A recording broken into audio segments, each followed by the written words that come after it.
Assalomu alaykum, qadrli teletomoshabinlar. O'zbekiston telekanalida biz to'g'ridan to'g'ri jonli efirdamiz va yana matbuot anjumani orqali sizda tug'ilgan savollarga batafsil javob berish istagimiz bor.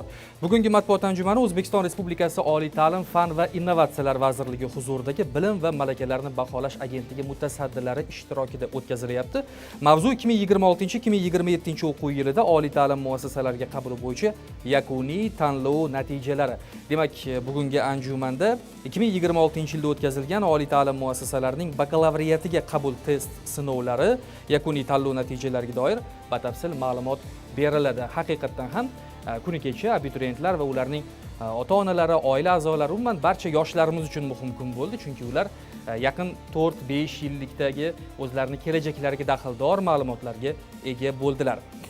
Demak, dastlabki ma'ruzani Bilim va malakalarni baholash agentligi direktori o'rinbosari Farhod Mirzayevdan eshitamiz, keyin savol-javob qismiga o'tamiz. Marhamat, Farhod aka.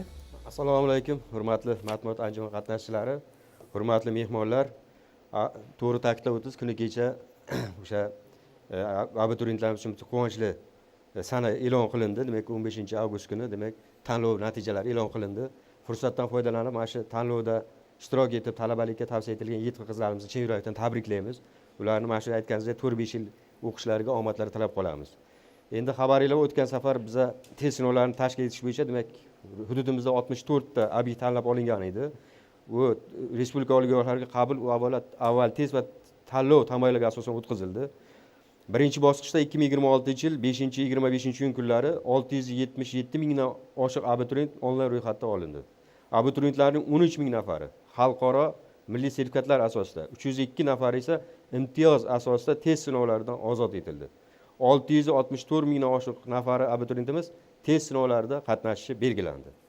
Demak, ular uchun 14-23 iyul kunlari test sinovlari o'tkazilib, natijalari test sinovi o'tkazilgan kunning ertasiga e'lon qilib borildi.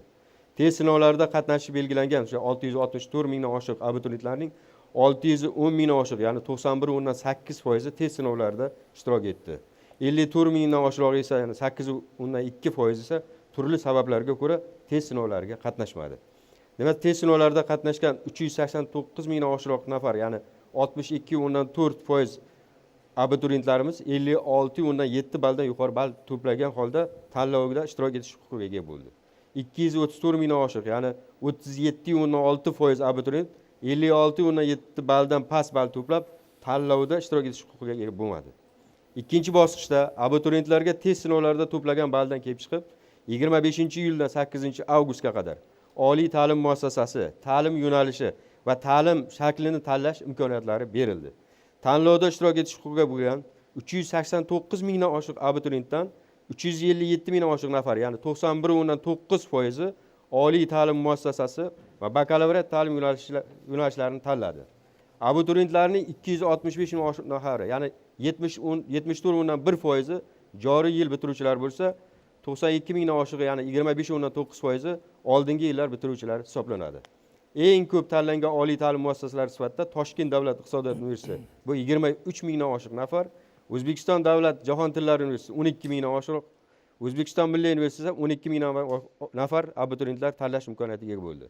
Eng ko'p tanlangan ta'lim yo'nalishlari bu davolash ishi ta'lim yo'nalishi bo'lib, 20 mingdan oshiq bu abituriyentlarni tanlagan bo'lsa, iqtisodiyot ta'lim yo'nalishi 17.9, filologiya va tillarni o'qitish ingliz tili ta'lim yo'nalishi bo'yicha 15.1 ming nafar abituriyentlar ta'lim yo'nalishini tanlagan. Davlat granti asosida o'tish ball 134.6 ballni tashkil qilgan bo'lsa, to'lov kontrakt asosida o'tish ballari 93.7% tashkil etgan. O'tgan yil bilan taqqoslaydigan bo'lsak, o'tgan yili demak davlat granti bo'yicha 121.8 ball edi, to'lov kontrakt asosida o'tish balli esa 84.9 ballni tashkil etgan edi. Respublika oliy ta'lim muassasalari bakalavriat davlat granti asosida demak 52.8 ming nafar, ya'ni 25.2%, to'lov kontrakt asosida demak 156.3 ming nafar, ya'ni 74.8%, jami 209.1 ming nafar abituriyent talabalikka tavsiya etildi.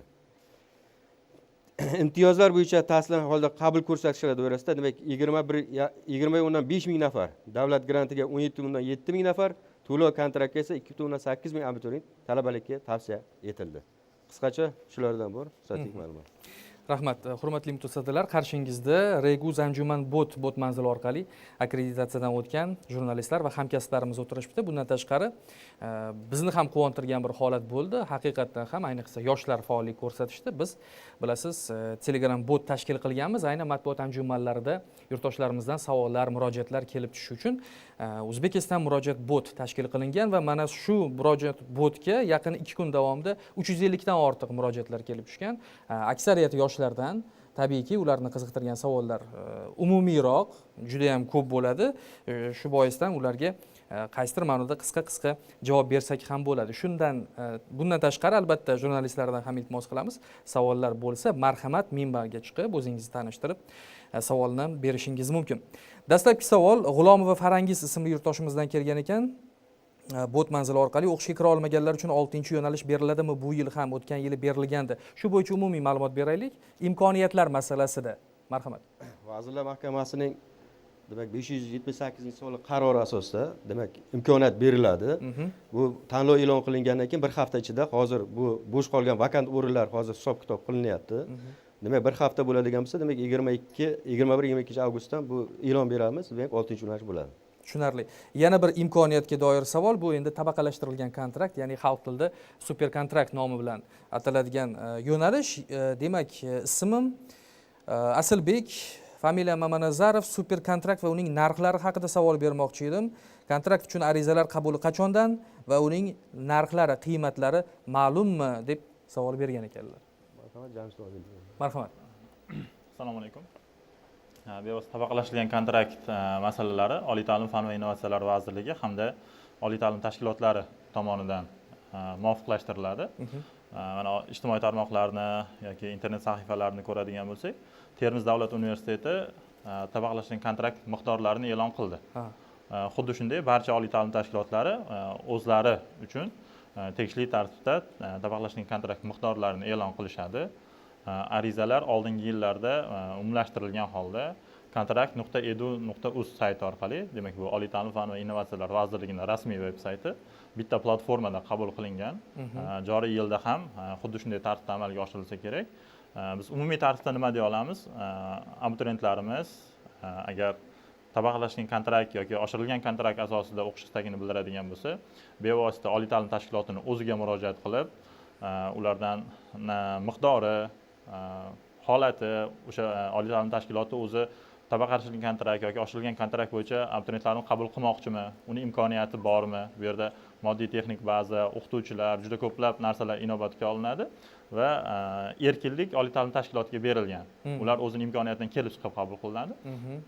Bu ma'lumotlarni oladigan bo'lsa, yagona platformada raqamlashgan holda hech qanaqa ovoragarchiliklarsiz kontrakt.edu.uz sayti orqali ariza berishlari mumkin.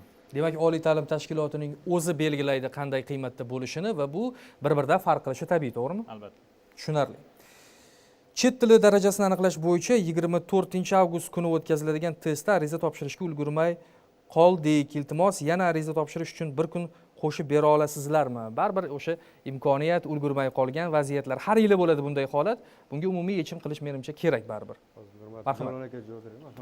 Albatta, bu chet tilini bilish darajasini aniqlash imtihonlari, umuman milliy sertifikat imtihonlari bo'yicha 2026-yilda 2.5 grafik e'lon qilinmadi hali. Bu bo'yicha ishlar rejalashtirilyapti, yaqin kunlarda e'lon qilinadi.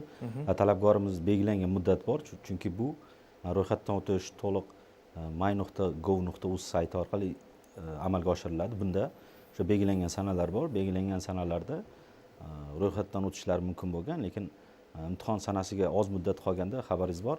Imtihon uchun to'liq rejalashtirish maqsadida ma'lum bir muddatlar belgilanadi.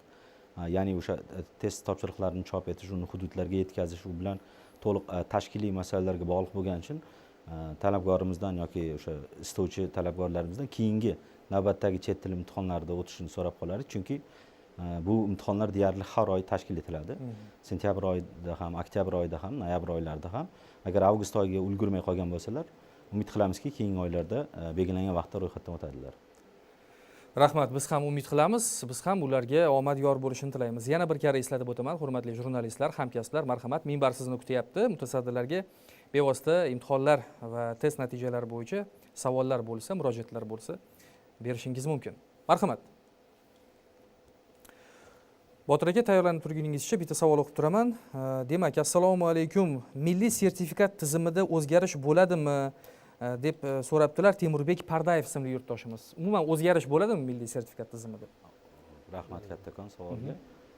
Men qisman javob beraman. Milliy sertifikat tizimida qaysi tizimida o'zgarish bo'ladimi degan savolga qisman o'zgarish bo'lishi kutiladi. Ya'ni bu yerda ayrim tafsilotlar, ayrim topshiriqlarning turlari bo'yicha o'zgarishlar e'lon qilib borilmoqda. Misol uchun aytaylik, o'sha ona tili adabiyoti imtihonlarida ikki qismga bo'lib o'tkazilganda, o'sha yagona tartibda o'tkazilardi. Hozir ikki qismga yozma shaklni alohida bo'lib o'tishi mumkin. Bu talabgorlarimizga umuman noqulaylik tug'dirmaydi. Bu boshqa imtihonlar formatida ham mavjud. Aytaylik, chet tilini bilish darajasini aniqlash imtihonlarida ham bu format mavjud va aytishimiz mumkinki, hozirda Bilimni baholash agentligi tomonidan milliy sertifikat imtihonlarini bosqichma-bosqich elektron shaklda o'tkazish reja qilingan.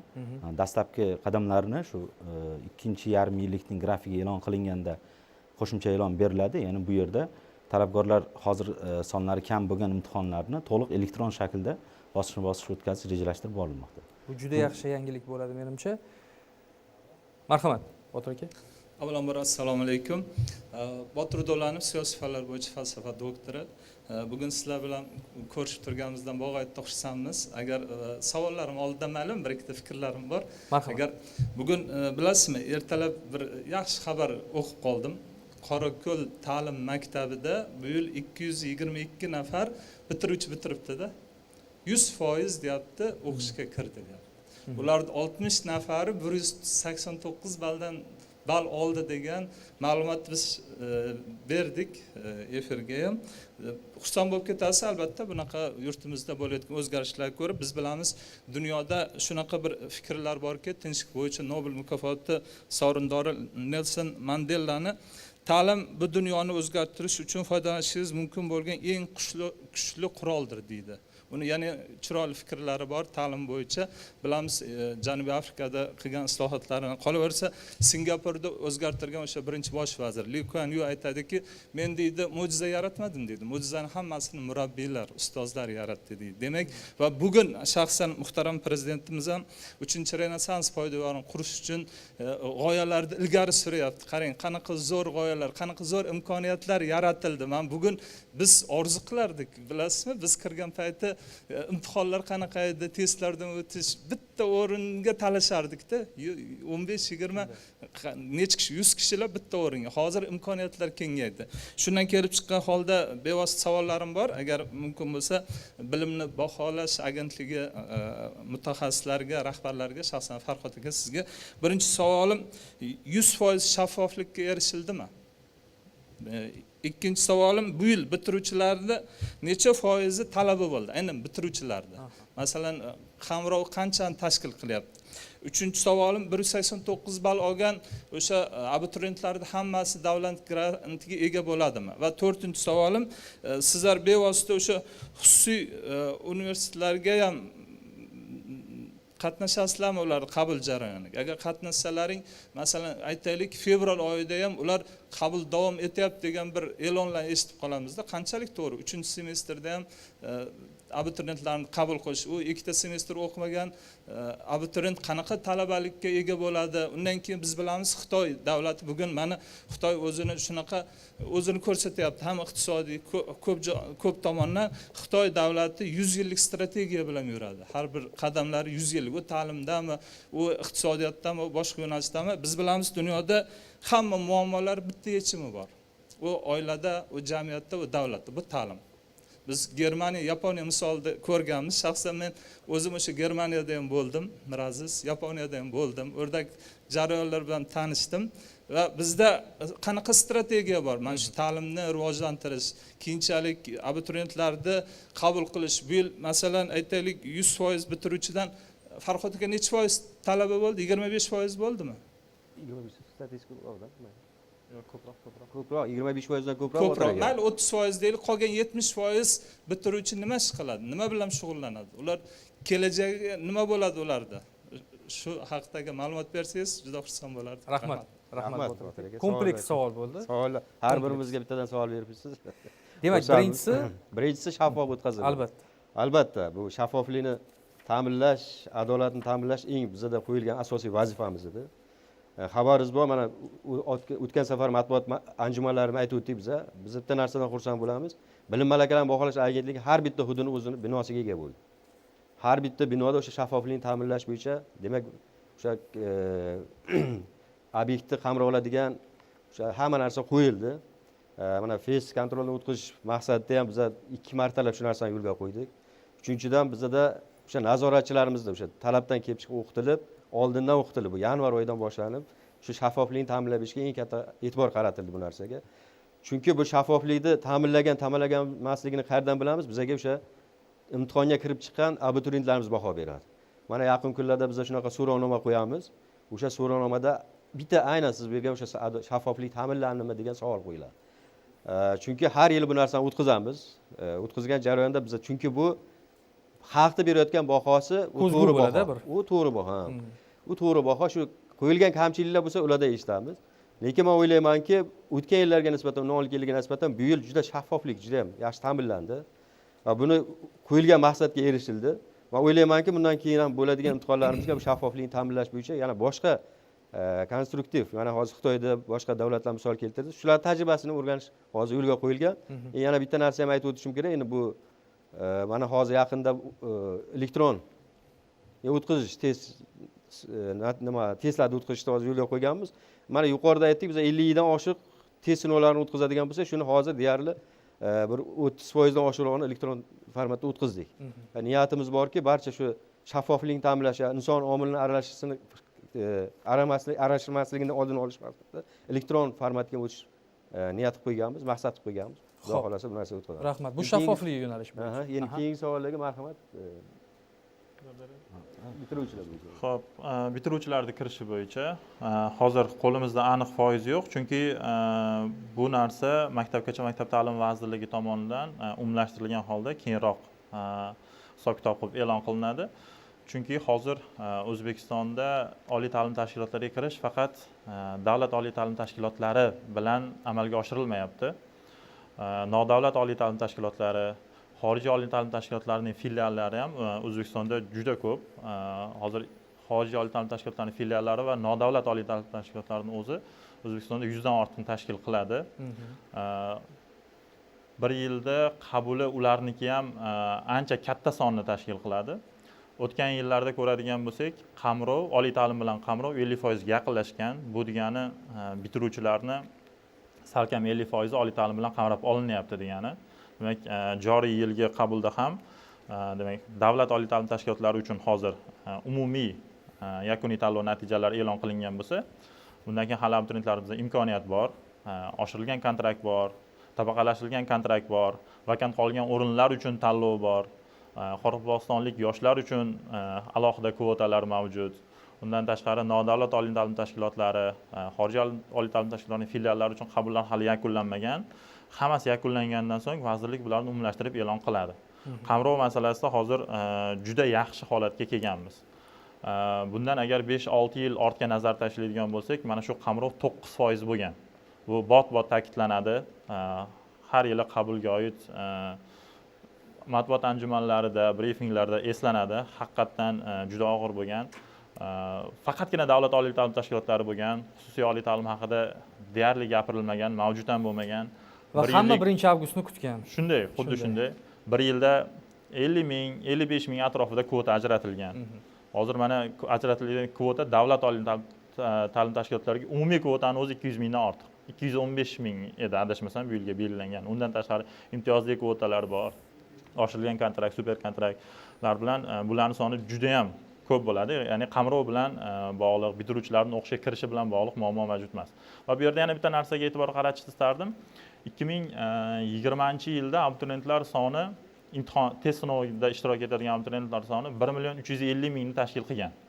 Bu juda katta raqam, bu oliy ta'limga qabuldagi rekord hisoblanadi. Hozir teng yarmidan ham kamroq desa bo'ladi. O'sha yildan boshlab qaraydigan bo'lsak, mana biz har yili statistikani yuritamiz, tahlil qilamiz, qanday ketyapti, kelajakda biz qanday o'zgarishlarni amalga oshirishimiz kerak, qanday takomillashtirsak bo'ladi, nima qilib abituriyentlarga yengillik bersak bo'ladi, qanday qilib bilimliroq abituriyentlarni o'qishga qabul qilsak bo'ladi degan narsalarni tahlil qilamiz. har yili statistika 150 mingdan tushib kelganda, pasayib kelgan. Nimaga shu darajaga chiqdi va nimaga tushyapti degan narsaga qaraydigan bo'lsak ham, xulosa sifatida aytish mumkinki, yillar davomida o'sha kvotani kamligi, nodavlat oliy ta'lim tashkilotlarini deyarli yo'qligi, bo'lsa ham sanoqli ekanligi oldingi yillar bitiruvchilari bo'lgan abituriyentlarni ham har yili yiqilib to'planishiga sabab bo'lganda, ularning juda katta armiyasi paydo bo'lgan.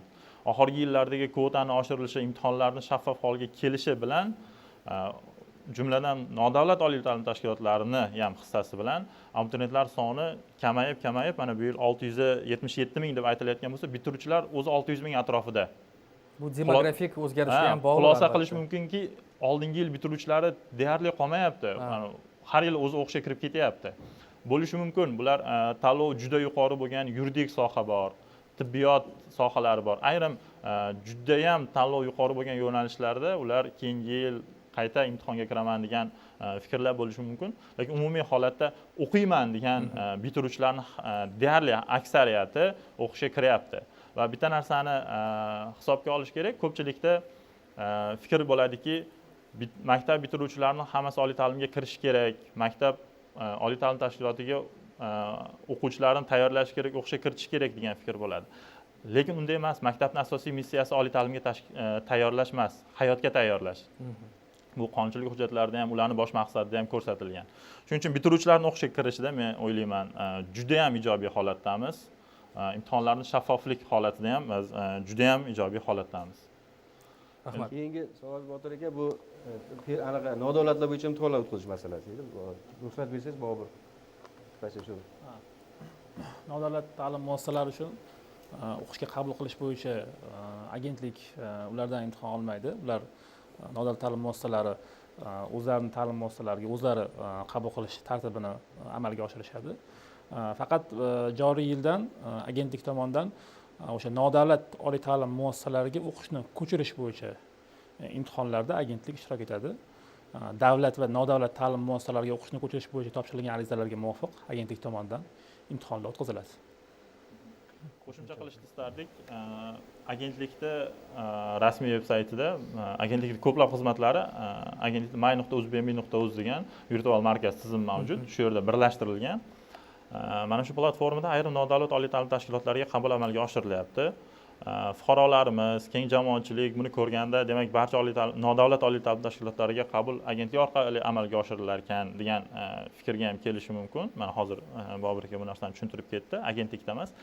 Unda nima uchun ayrimlari agentlikni saytida turibdi yoki ayrim nodavlat oliy tashkilotlarida ko'rsanglar imtihonni agentlik bilan o'tkazamiz degan narsalarni uchratishimiz mumkin. Juda kam sonda bo'lsa ham bu o'sha nodavlat oliy ta'lim tashkilotini agentlikka murojaat qilib, bizda talab yuqori, biz imtihonlarni shaffof o'tkazishni xohlaymiz, tanlovni yuqori darajada o'tkazishni xohlaymiz. Shuning uchun sizlarning yordaminglar kerak. Tushunarli. Biz sizlarning tajribalardan foydalanaylik, sizlarning amaliyotinglardan foydalanaylik.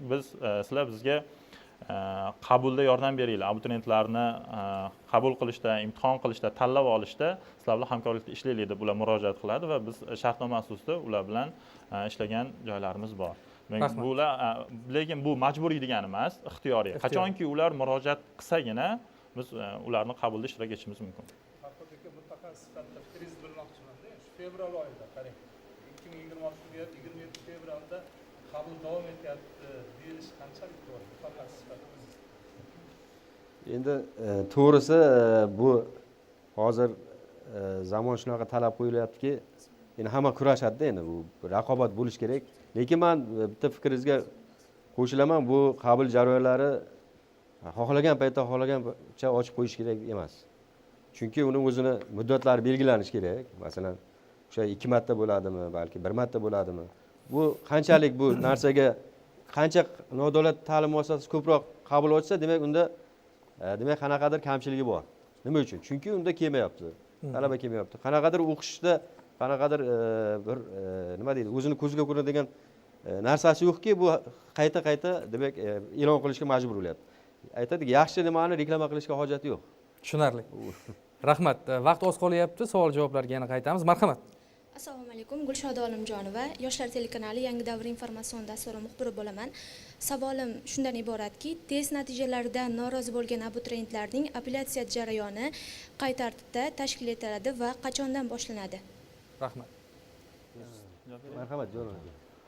Apellyatsiya jarayonlari test natijalaridan norozi bo'lgan abituriyentlarimiz berishlari mumkin. Bu apellyatsiya jarayonlari o'sha test sinovlari e'lon qilingandan so'ng, mandat e'lon qilingandan so'ng ochildi va o'sha sanadan boshlab hozir ko'rib chiqish muddati 19 avgustdan boshlanadi. Bundan nima ko'rib chiqiladi? Ko'pchilikda noto'g'ri fikr bor. Apellyatsiya, ya'ni qayta imtihon o'tkaziladi, yangidan imtihon tashkil qilinadi va menga qo'shimcha imtiyoz beradi yoki qo'shimcha imkoniyat beradi oliy ta'lim muassasasiga kirishga deyiladi.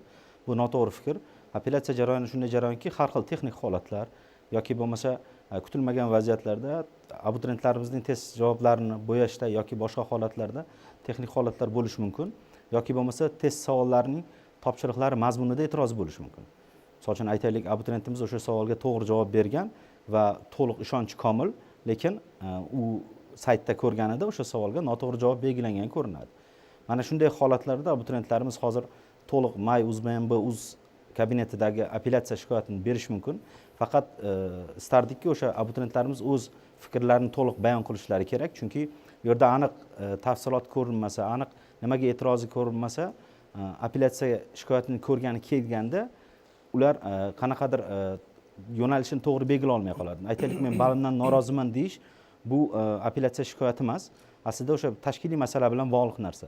Apellyatsiya shikoyatda aniq shikoyat dalillab, asoslab berish kerak va uning yozma murojaati asosida o'zi ko'rib chiqiladi. Abituriyentga to'liq kitobi, o'sha kuni ishlagan test topshiriqlari, o'sha belgilangan javoblar varaqasi va to'liq apellyatsiya qaydnomasi beriladi. U yerda qaysi javoblarga to'g'ri belgilangani, qaysi javoblarga noto'g'ri belgilangani ko'riladi va o'sha yerda abituriyentimiz to'liq yozma fikrini bayon qiladi. Agar o'zidan yana qoniqmasa, ekspertlar bilan o'tirib o'sha tahlil qiladi, ya'ni qayerda o'sha qaysi savolga to'liq mazmunni bergan bo'lsa, to'liq javobini olish mumkin. Hozir ochiq, bu jarayon davom etadi. 24 avgustgacha apellyatsiya shikoyatlarini berishlari mumkin. 15 avgustdan ochildi. Hozir ro'yxatdan o'tyapti, apellyatsiya jarayoni davom etib boshlangan 24 avgustgacha. 19-dan bevosita kelib qatnashish imkoniyati beriladi. Undan tashqari yana bitta yangilik sifatida aytib o'tishimiz kerak. Biz har mana 2 yildan beri Qoraqalpog'iston Respublikasida o'sha joyida apellyatsiya jarayonlari o'tkaziladigan bo'lsa, bu yil Surxondaryo, Termiz shahrida ham shu jarayonni tashkil qilish belgilangan va o'sha jarayonga tayyorgarlik ketyapti. Rahmat. Sizda qo'shimcha bormidi? Qo'shimcha qilishni Qisqa bo'lsa ham. Aha.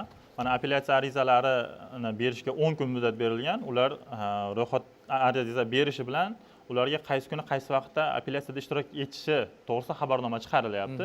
Abituriyentlarimiz apellyatsiya arizasini ko'rib chiqish jarayoniga mana shu xabarnoma, pasport va ruxsatnomasida belgilangan vaqtdan kechikmasdan kelishini so'rardik. Va oldingi yillarda shunaqa bo'ladiki, abituriyentga o'zini ishlagan materiallarini beramiz, ko'rib chiqib shu yerni o'zidayoq o'zini xatosini tushunib ketadi. To'g'ri. Shuning uchun umumiy apellyatsiya berayotgan abituriyent haqiqatdan e'tirozi asosiy bo'lsa, o'ziga ishonchi komil bo'lsagina ariza berib, kelib jarayonda ishtirok etsin. Biz ular bilan to'liq jarayonni ko'rib chiqishga tayyormiz. Rahmat. Yana bitta bot manzildan kelgan savol. Juda ko'p mana shunday mazmundagi savollar bor. Grant asosida o'qishga kirdim, lekin o'zim xohlagan universitetga kontrakt edi. O'shanga davlat asosidagi grantdan voz kechmoqchiman. Kontraktga o'qisam bo'ladimi? Davlat bergan imkoniyatdan voz kechib, lekin o'zi tanlagan yo'nalishda o'qimoqchi. Marhamat. Abituriyentlarimiz ro'yxatdan o'tayotganda ikkita tanlov ustuvorligi mavjud. Bu davlat grant ustuvorligi va ta'lim yo'nalishi ustuvorligi. Bu amaliyot joriy qilinganiga mana bir 4 yil bo'ldi. Shunday. Nima uchun bu imkoniyat berilyapti? Ayrim abituriyentlarimizda moliyaviy imkoniyatidan kelib chiqib, qayerda bo'lsa ham davlat granti asosida o'qish muhimroq. Ya'ni moliyaviy imkoniyat shuni taqozo qiladi, kontrakt to'lashga qurbi yetmaydi. Shunday abituriyentlarimiz davlat grant ustuvorligini tanlaydi va ularni biz tanlovda ishtirok ettirayotganda hamma tanlagan yo'nalishlarda birinchi grantni ko'rib chiqamiz. Agar qayerga o'sha ketma-ketlikda agar birinchisiga yetsa birinchisiga, birinchisiga yetmasa ikkinchisiga, ikkinchisiga yetmasa uchinchisiga, umuman qaysi biriga grant ketadigan bo'lsa, shu yerga tavsiya qilinadi. Agar grant ketmay qolsa, keyin kontraktni ko'rib chiqiladi. Ayrim abituriyentlarimiz bo'ladiki, menga grantda yoki kontraktda o'qishni unchalik ahamiyati yo'q. men Kirsam mana shu bo'ldi. oliy ta'lim tashkilotining shu yo'nalishiga, aytaylik, diplomatiya universitetini jahon iqtisodiyoti yo'nalishida o'qimoqchiman yoki xalqaro munosabatlar yo'nalishida o'qimoqchiman. Shu yerda kontrakt bo'lsa ham mayli. Men davlat universitetini deylik Andijon davlat universiteti yoki Guliston davlat universitetida grantda o'qiganimdan ko'ra diplomatiyada kontraktda o'qish men uchun ustuvorroq deb biladi. Bunday abituriyentlarimizga tanlayotganda ustuvorlikni, ta'lim yo'nalishi ustuvorligini belgilash kerak bo'ladi. Bu narsalarni bot ta'kidlaganmiz. Xuddi shu yerda mana qabul jarayonlari arafasida qabul jarayonlari ketayotgan payt matbuot anjumanida ham alohida to'xtalgandik. Demak, abituriyentimiz bir oliy ta'lim tashkiloti grantga tavsiya qilingan bo'lsa-yu, boshqa biriga kontraktga bali yetarli bo'lib turgan bo'lsa, ular davlat granti ustuvorligini tanlagan. Shuning uchun shu yerga tavsiya qilinib turibdi. Hozir uni o'zgartirish imkoni mavjud emas. Chunki abituriyent bu yerdan chiqib, bu yerga o'tadigan bo'lsa, uni o'rnini to'ldirish masalasi bor. Bizda 5 tagacha ta'lim yo'nalishi, ustuvorliklar masalasi bor. Bu uzilmas zanjir. Piramidaga o'xshaydi, tagidan bitta narsani olsa, hammasi siljib ketadigan narsa. Va abituriyentlarimiz tavsiya etilgandan keyin xohlagan joydan chiqib, xohlagan joyga boradigan bo'lsa, umumiy qabulni rejalashtirish, oliy ta'lim tashkilotlarida yo'nalishlarga bo'lgan qamrovni rejalashtirish ham buzilib ketadi. Shuning uchun abituriyentimiz hozir tavsiya qilingan joyda o'qishlari kerak bo'ladi. Rahmat. Marhamat. Assalomu alaykum. Ta'lim xabarlari.uz sayti muxbiri Abrambek Azimov bo'laman. Avvalambor bilimni baholash agentligini joriy yilgi qabul jarayonlarini yakunlagani bilan tabriklayman. Demak, savollarim, birinchi savol, bilamizki, bu yil yuqorida aytib o'tdingiz, natijalar, kirish ballari oshdi.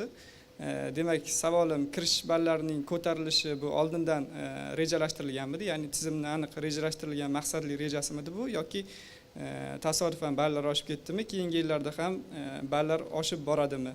Ikkinchi savolim, bilamizki, oliy ta'lim muassasalariga kirish uchun abituriyent eng kam o'tish ballini, ya'ni minimal o'tish ballini yig'ishi kerak. O'tgan yillarda minimal o'tish balli 56,7 ball bo'lgan.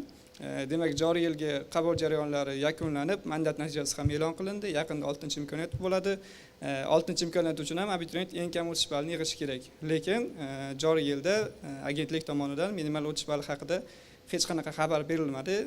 Adashmasam, e'lon qilingani yo'q, o'zgardi yoki o'zgarmagani noma'lum bo'ldi. Qisqacha qilib aytganda, joriy yilda minimal o'tish ballari qancha bo'ladi? Va uchinchi savolim, saytdagi texnik nosozlik bilan bog'liq. Abituriyentlar natijasini bilish davomida texnik nosozliklarga uchrayapti. Ya'ni sayt qotib qolishi, soddaroq qilib aytganda, natijalarni kunduz e'lon qilsa ham, kechasi e'lon qilganda ham bir necha yillardan buyon mana shu muammo kuzatilyapti. Buni bartaraf etish uchun qanaqa choralar ko'rilyapti?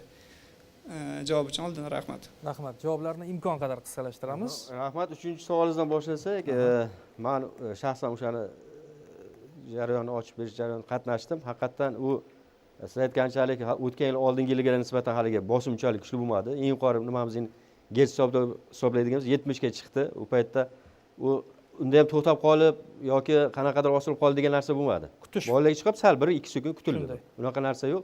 Chunki biz o'tgan yilga, undan oldingi yilga siz to'g'ri ta'kidlab o'tdingiz. O'shandan biz xulosa qilib, biz bu yil mana qo'shimcha serverlar oldik. O'sha haligi PDF fayllarimizni boshqa serverga yuklab turdik. Boshqa shuning uchun bunaqa katta muammo bo'lmadi bu yerda.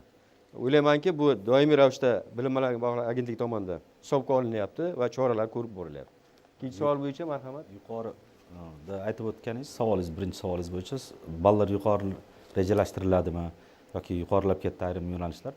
Bu talab va taklif tamoyildan kelib chiqadi. Misol uchun aytaylik, qaysidir yo'nalishga juda ko'p talab ortsa, o'sha yo'nalishga kuchli bolalar keladi. Ya'ni ta'lim tayyorgarligi kuchli bo'lgan abituriyentlarning bitta toifa yoki bitta yo'nalishni istab topshirishi o'sha yo'nalishda ballar yuqori bo'lishiga olib keladi. Bu xalqaro testologiyada ham, barcha yo'nalishlarda ham ko'rsangiz kutilgandek bo'ladi. Bu ballarni oshishi hamma uchun tegishli emas. Siz aytayotgan shu ayrim yo'nalishlardagi ballarning baland bo'lishi boshqa yo'nalishlarda juda ham past. Ya'ni aytaylik, texnika sohasida yoki bo'lmasa kimyo sohalarida, o'sha boshqa sohalarda vakant o'rinlar e'lon qilinganda ham ko'rishingiz mumkin bo'ladi. Shu 6-yo'nalish e'lon qilinganda qancha vakant o'rinlarga abituriyentlarimiz juda kam ball bilan minimal o'tish ballini ham to'play olmadi. O'tgan yili aytilgan o'sha minimal o'tish ballari davlat komissiyasi tomonidan tasdiqlanadi. Bu yil ham tasdiqlangan. O'sha o'zgarishsiz qoldirilgan 56,7 bilan byudjetning o'tish balli 68 bo'lib o'zgarishsiz qoldirilgan. Endi misol uchun abituriyentlarimiz albatta o'zlari istagan yo'nalishni tanlashlari mumkin. Bu bugungi kundagi o'sha universitetlarning o'zining imiji bilan ham bog'liq. shu yo'nalish misol uchun diplomatiya universitetida mavjud, unga barcha intiladi, lekin boshqa universitetlarda ham aynan shu shifr, shu yo'nalish mavjud. Berilayotgan diplomning mavqei, berilayotgan mutaxassisning o'sha sohaning bir xil, lekin o'sha universitetning imajiga qarab, balkim Toshkent shahrida o'qishni istagini bildirgani uchun shu ayrim yo'nalishlarda albatta yuqori ball bo'ladi, o'tish ballari ham shunday ko'tariladi. Jamshid aka, agar qo'shimcha bo'lsa. O'tish ballari ko'tarilishi bilan bog'liq yana bir izohlovchi narsa bor. Oldin eslaymiz, faqatgina bir kun, 1 avgust kuni imtihonlar bo'lardi. Yillar davomida tizim takomillashtirildi, imtihonlar 10 kun, 15 kun davomida ikkita smenada qulay sharoitda o'tkazilib boshlandi. Endi yuqorida shaffoflik haqida juda ko'p gapirdik. Undan tashqari alohida ta'kidlanadigan narsa bor, qabulga sertifikat kirib keldi. Bu xalqaro sertifikatlar va milliy sertifikatlar. Mana xalqaro sertifikatlar bilamiz, yil davomida o'tkaziladi, butun dunyoda o'tkaziladi. Agentlik tomonidan milliy sertifikatlar joriy qilingan, chet tildan umumta'lim fanlaridan sertifikatlar bu har oy o'tkaziladi. Abituriyentlarimiz hozir faqatgina 1-avgust kuni kirib 5 ta fandan imtihon topshirib chiqib ketmayapti. Yil davomida har bitta fandan bir necha marotaba, kerak bo'lsa 2 marta, 3 martalab mana statistikalar ko'ramiz. Kerak bo'lsa har oy imtihonga kiradigan abituriyentlar bor. U yerda stressiz, bitta fanni o'ziga 2 soat, 3 soatlab vaqt sarflab natijasini oldindan yaxshilab boryapti. Ya'ni bir vaqtda hayotini butun o'qishga kirish imkoniyatini bir kunga, bir vaqt 3 soatga tikish bilan yil davomida har oy imtihonga kirib, o'sha stressni yengib, o'zini kamchiliklarini ko'rib, keyingisida to'g'rilab, yaxshilab borish bu juda katta effekt beradi va mana shular umumiy holatda ballarni ko'tarilishiga ham sabab bo'lyapti. Bu yaxshi jihat. Endi minimal o'tish balli masalasida, minimal o'tish balli o'zgarmagan. Davlat granti uchun 68 ball, to'lov kontrakt uchun 56.7 ball. Bu e'lon qilingan va shu yerda bir narsaga e'tibor qaratishni istardim. Turli ijtimoiy tarmoqlarda, turli saytlarda abituriyentlarni 50% dan ortig'i o'sha minimal o'tish ballini to'play olmadi degan noto'g'ri ma'lumotlar tarqatildi. Juda ko'p muhokamalar qilindi. Yuqorida Farhod Samich dokladda bu narsani aytib o'tib ketdi. E'tibor qaratildimi, yo'qmi? Men diqqat qaratishni istardim jurnalistlarimizga. Mana 389.1 ming nafar abituriyentimiz 56.7 balldan yuqori ball to'pladi. Bu 62.4% ni tashkil qiladi. Demak, 56.7 balldan past to'plagan abituriyentlarimiz soni 234.1 ming nafar, bu 37.6%. Bu 50% dan yuqori emas. Mana shu narsaga alohida diqqat qaratishni xohladik. Rahmat. Rahmat. Keyingi muxbirimiz, marhamat. Qisqa savol, qisqa javob. Assalomu alaykum, hurmatli ekspertlar. Rahmat shunaqa brifing uchun, tashkillashtirilganligi uchun. Xo'p, ismim Farruh, Edizon nodavlat ta'lim muassasasi rahbariman. Undan tashqari huquqshunoslik fanidan o'qituvchilik qilaman. Ya'ni o'zim birinchi mutaxassisim tarix, ikkinchi mutaxassisim yuridik yo'nalish. O'zim yuristman. Xo'p, qilinayotgan ishlar, ochiqlik, jarayonlarni soddalashgani yaxshi, lekin baribir bir qancha kamchiliklar bor. Shu bo'yicha bir ikkita savollarim bor edi. Birinchisi, mana shu yilda hamma huquqshunoslarni qiziqtirgan savol, bu yilgi huquqshunoslik fanidan imtihonlar har yilgidek bahs munozaralarga, tanqidlarga sabab bo'ldi. Qisman e'tirozlar men o'rinli deb hisoblayman. Masalan, birinchi sababi 35 qonunchilik manba sifatida keltirilgan, lekin buni reglamentini o'zi yo'q. Darsliklar asosida deyilmoqda, lekin tasavvur qilish uchun aytaman. Masalan, yuridik shaxs darslikda bor, uni tushunchasi berilgan, lekin yuridik shaxsni o'zi umumiy fuqarolik kodeksida 39 dan to 78 gacha bo'lgan moddalar tashkil qiladida. Ularni har bittasini o'qish kerakmi degan savol tuzilishi mumkin. Ikkinchisi, masalan, shartnoma yoki bitimlar haqida tushunchalar darslikda keltirilgan. Deylik 8-sinf darsligida ham bor, boshqa darsliklarda ham bor huquqshunoslik bo'yicha, lekin shartnoma hamda deylik masalan bitimlarga oid fuqarolik kodeksida 100 dan oshiq moddalar mavjudda. Buni aniq reglamenti ishlab chiqiladimi, qanaqadir bir yechim topilyaptimi? Bunga har yilgi mana shunaqa e'tirozlar uchun masalan kimdir javobgarlikni o'z zimmasiga oladimi degan birinchi savolim bor. Mutaxassislar bo'lsa bemalol javob berish mumkin. Qisqaroq imkon qadar savolingizga javob beraman. Jamshid to'ldirib beradi. Albatta huquqshunoslik sohasi har bir fan qatori bitta narsani aniq bilishimiz kerak. Boshqa fanlarda matematika yoki bu boshqa fanlar uchun abituriyentlarimiz yillar davomida o'zi mustaqil tayyorgarlik ko'radi yoki oliy ta'lim muassasasiga tayyorgarlik uchun qo'shimcha tayyorgarlikka boradi yoki uyda o'qib tayyorlanadi, lekin huquqshunoslikni ham fan sifatida qilib ko'rishimiz kerak. Bu 3 oy ichida o'rganadigan fan emas yoki 6 oy ichida o'rganadigan fan emas. Buning uchun ham yillar davomida tayyorgarlik ko'rish kerak. Yuqorida berilgan savollarda ko'pchilik shu ustozlar tomonidan ayniqsa e'tiroz bo'ldi, biz abituriyentlar tomonidan emas. Lekin statistik ma'lumotlarda o'rtacha o'tish balli 13.7 ball hisoblanadi. Deyarli shu adashmayotgan bo'lsam 13.7 ball. Bu chet tilini juda ko'p o'qiyotganlarda o'rtacha o'tish balli 10 ball. Chet tili fani bo'yicha. Bu huquqshunoslikda yuqoriroq ishlagan talabgorlarni, ya'ni test savollarini ko'proq javob bergan talabgorlar soni ko'proq degani. Aytmoqchimanki, siz berayotgan savollarda albatta huquqshunoslik bo'yicha dasturlar asosida tuziladi. Dasturlarda tegishli darsliklarga oid qismi olinadi. Ya'ni aytaylik, mehnat kodeksini oladigan bo'lsak, mehnat kodeksining to'liq o'zini olish mumkin emas. Chunki bilamiz, abituriyentimiz 11-sinf dasturigacha o'qigan talabgor, u shu doirasida murojaat qilinadi. Biz bu bo'yicha munosabatdan berdik, ya'ni aytdikki, agar huquqshunoslik fanidan dasturdan chetga chiqqan yoki bo'lmasa boshqa holatlar duch kelgan bo'lsa, qanaqadir adolatsizlik qilingan bo'lsa, bu uchun apellyatsiya komissiyasi bor. Abituriyentlarimiz apellyatsiya berishi mumkin. Har bir savolni, siz aytgan savollar balkim bordir, balkim yo'qdir, chunki savollar maxfiyligi ta'minlangan. Bu savollarni ekspertlar ishtirokida, abituriyent ishtirokida ko'rib chiqishga tayyormiz. Hech qanaqa muammo bo'lmaydi. Oxirgi savol. Yo'q, nazariyaga asoslangan savollar juda kamda. Masalan, 20 dan oshiq, 25 ga yaqin savollar qonunchilikdan tushyapti-da, lekin masalan, u savollarni ham deyarli 70% to'g'risini toping, noto'g'risini toping, xatosini belgilang, to'g'risini belgilang, lekin aniq bir huquqshunoslik bo'yicha, terminologiya bo'yicha, nazariy savollar bo'yicha mana shu yildagi imtihonlarda, masalan, o'zim ham shaxsan ko'rdim, ko'p savollar berilmaganda, masalan, yuridik yo'nalishga kirayotgan abituriyentni huquqiy bilimini belgilash uchun, uni keyingi kelajakka tayyorlash uchun menimcha birinchi o'rinda nazariya deb o'ylayman. U huquqshunoslik bo'yicha qonunchiliklarni masalan kirgandan keyin ham bemalol ko'rib olaveradi. Men aytmoqchiman, masalan, mualliflik huquqidan 38-39-moddalardan ham savol tushganda, lekin u mualliflik huquq shartnomasi, mualliflik huquq shartnomasining shartlari bu abituriyentlarga qanchalik to'g'ri masalan berilishi demoqchiman-da.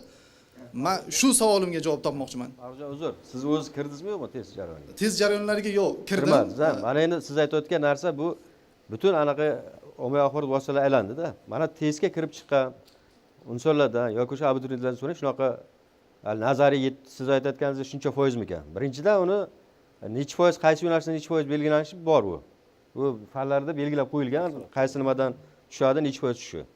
Ikkinchidan siz aytayotgan narsa u biza ochiqmiz, marhamat. Biza hech qachon mana undan o'tgan yil ham undan ko'p 21 ta sud bo'ldi. Sud jarayoniga ishtirok etdik. Aynan huquqshunoslik.